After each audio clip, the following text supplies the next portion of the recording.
కరీంనగర్ జిల్లా హుజూరాబాద్ లో నిర్వహించిన ప్రజాపాలన ప్రగతి ప్రణాళిక కార్యక్రమంలో మంత్రి పొన్నం ప్రభాకర్ పాల్గొన్నారు. ఈ సందర్భంగా మున్సిపల్ చైర్మన్ తో పాటు పాలకవర్గం బాధ్యతలు స్వీకరించారు. అనంతరం ఏర్పాటు చేసిన కార్యక్రమంలో మున్సిపల్ చైర్పర్సన్ సుహాసిని, కౌన్సిలర్లు మంత్రిని సన్మానించారు. ఈ సందర్భంగా మంత్రి మాట్లాడుతూ హుజూరాబాద్ అభివృద్ధికి సీఎం రేవంత్ రెడ్డి పూర్తి సహకారం అందిస్తామని ప్రత్యేకంగా చెప్పారని తెలిపారు.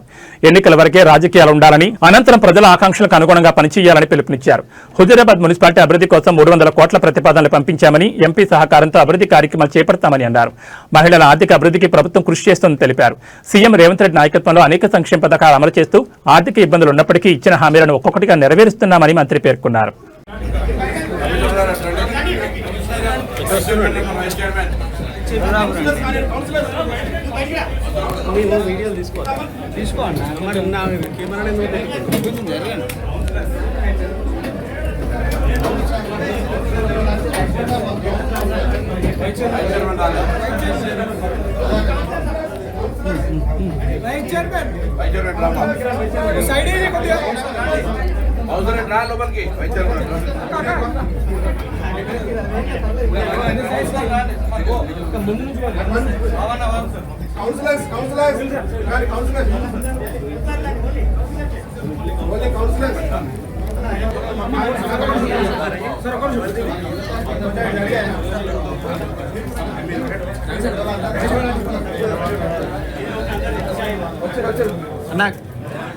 Councillors, only councillors, RTOs are calling.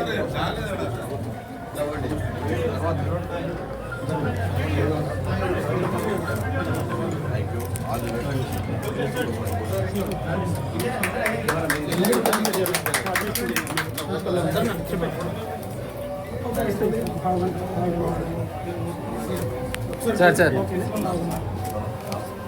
Sir.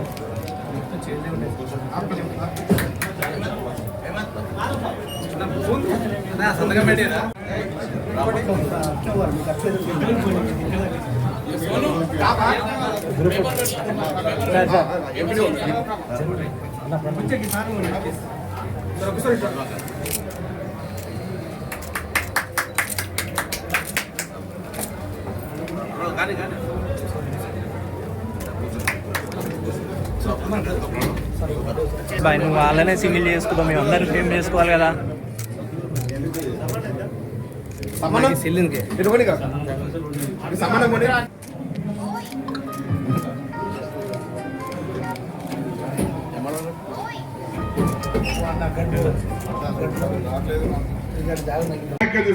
మీ దగ్గరకు వచ్చినాం.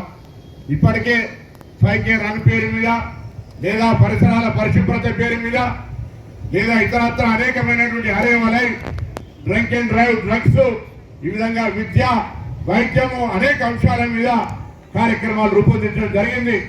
దానికి ఏసీపీ గారు కానీ, ఆర్టీఓ గారు కానీ, మున్సిపల్ కమిషనర్ గారు కానీ, ప్రతి అధికారి ప్రభుత్వ ఆదేశాల మేరకు వాళ్ళ కార్యాచరణ చేస్తారు కావచ్చు. కానీ ఇక్కడ నేను మీ అందరికీ హృదయపూర్వకంగా కోరుతా ఉన్న ప్రజల భాగస్వామ్యం కావాలి. ప్రజల మౌలిక సదుపాయాలు పరిష్కరించబడి మిమ్మల్ని అందరూ శభాషని ఆశీర్వదించి రాజకీయాలకు అతీతంగా మీకు మంచి ఆశీర్వదన దొరకాలని, అందుకు ప్రభుత్వ ప్రతినిధిగా ముఖ్యమంత్రి గారి పక్షాన ఇక్కడి మాజీ పార్లమెంటు సభ్యుడిగా ఈ బిడ్డగా ఈ ప్రాంతానికి నేను ఒక్కసారి సేవ చేసే విధంగా అవకాశం ఇచ్చినటువంటి ప్రాంతంలో తప్పకుండా నా బాధ్యతగా హుజూరాబాద్ అభివృద్ధికి ప్రభుత్వం పక్షాన సహచార శాసనసభ్యులందరం కలిసి ప్రణవ్ గారికి తోడుగా మీ హుజూరాబాద్ అభివృద్ధికి మేము మా బాధ్యత నిర్వహిస్తామనేటువంటి మాట కూడా మరొక్కసారి మీ అందరికీ ఇటు నూతనంగా పదవి బాధ్యతలు చేపట్టిన పాలక వర్గానికి, మున్సిపల్ కమిషనర్ గారు కూడా ప్రోయాక్టివ్ గా పాజిటివ్ జిల్లా ఇక్కడ మండల స్టార్ట్ అయిందంటే ఈరోజు మొత్తంగా రాష్ట్ర వ్యాప్తంగా దాదాపు 10,000 కోట్ల రూపాయల లాభం, 300 కోట్ల మంది ట్రిపుల్ మహిళలు ఈరోజు ప్రయాణంగా చేశారు. అవ్వగారింటికైనా, అత్తగారింటికైనా, వియ్యప్ప దగ్గరికైనా, దావఖానకైనా, గుడికైనా బస్సు క్లాపుతున్నారు, ఎక్కుతున్నారు, పోతున్నారు. ఎవరైనా రాజన్న సమ్మక్క సారక్క ఏడికైనా. కాబట్టి ఈ విధంగా బస్సు ప్రయాణం కాదు, మహిళా సంఘాలను బస్సు యజమానులను చేసినాం. ఈ విధంగా ముందుకు పోతున్న సందర్భంలో మహిళలకు ఇందిరా క్యాంటీన్లు, పెట్రోల్ బంకులు, వడ్డీ లేని రుణాలు, సోలార్ పంపు సెట్, సోలార్, మరి వాటి యొక్క అన్ని రకాల కార్యక్రమాలను ఆర్థికంగా ఎదగడానికి చేస్తా ఉన్నాం. ఉపయోగించుకోండి. ఇవాళ మీరు ఆర్థికంగా ఎదిగితే మహిళ ఆర్థికంగా ఎదిగిన రాహుల్ గాంధీ గారు చెప్తా ఉన్నారు. ఎదిగిన మహిళకు సంబంధించిన కుటుంబాలు అత్యున్నతంగా ఎదిగినాయి. అందుకే ఇల్లు చూడు వాకిలి చూడు ఇల్లాలు చూడండి. ఇల్లు బాగా ఒక గృహిణి బాగుంటే ఆ ఇల్లంతా బాగుంటుందనే మాటని సందర్భంగా మరిచేస్తూ రొట్టాల సుహాసిని గారికి, గూడూరి అంజలి గారికి, అదేవిధంగా ఎన్నికల వరకే రాజకీయాలు, హుజూరాబాద్ అభివృద్ధిలో రాజకీయాలకు అతీతంగా మేమంతా కలిసి పనిచేస్తామని చెప్పినటువంటి పంజాల మనోజ్ గారు కానీ, గంధె శ్రీనివాస్ గారు కానీ, గెలిచినటువంటి 30 మంది కౌన్సిలర్లు, ఆర్డీఓ గారు, ఏసీపీ గారు, ఎండిఓ గారు, మండల స్థాయి ఇతర అధికారులు, జిల్లా నుంచి వచ్చినటువంటి 99 రోజుల ప్రగతి ప్రణాళిక ప్రత్యేక అధికారి గారు, పాత్రికేయులు, ఉత్తరశాలను ప్రోత్సహించే విధంగా ఎడ్యుకేషన్ కూడా అటుమోస్ట్ ప్రయారిటీ ఇవ్వండి.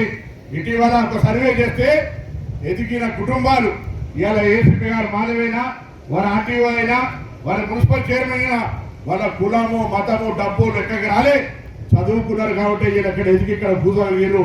దయచేసి చదువుకు సంబంధించి మీరు ఒక పూట తిన్నా తినకపోయినా పిల్లలను కష్టపడి చదివడం మన బాధ్యత అనేది తీసుకొని దయచేసి ఆ పిల్లల చదువు కొరకు కష్టపడమని చెప్పి సందర్భంగా కోరుతా ఉన్నాను. దాంతో ఇచ్చాల్సిన బాధ్యత కూడా తల్లిదండ్రుల మీద ఉంది. పిల్లగాడు అన్నం తినకపోతే ఒక వీడియో పెట్టి కామెంట్ జరిగి పెట్టి అన్నం తినిపించి అలవాటు చేస్తుంది కదా మనం. దాన్ని మార్చకపోతే కష్టమైతే ఇక చూపెట్టకపోతే అన్నమే తిన్నాడు. అందుకే దయచేసి ఆటలాడిపోయింది. అందుకే వెనకటికి నానమ్మ తాతమ్మ దగ్గర ఉంటే చందమామ చూపెట్టుకుంటే పాటలు పడి కొత్త అనిపిస్తుంది. అయినా ఓల్డ్ మేన పునఃప్రభాకర్ మా తాతల కాలం మాటలు చెప్తున్నారు. అబ్బాయి ఇలా తప్పదు. మళ్ళా కొర్రల కాడికి గడక కాడికి వచ్చినప్పుడు ఇలా ఆరోగ్యం కొరకు ఆరోగ్య పరీక్ష చేసుకుంటూ ఎంతమందికి బీపీ షుగర్ ఉందో.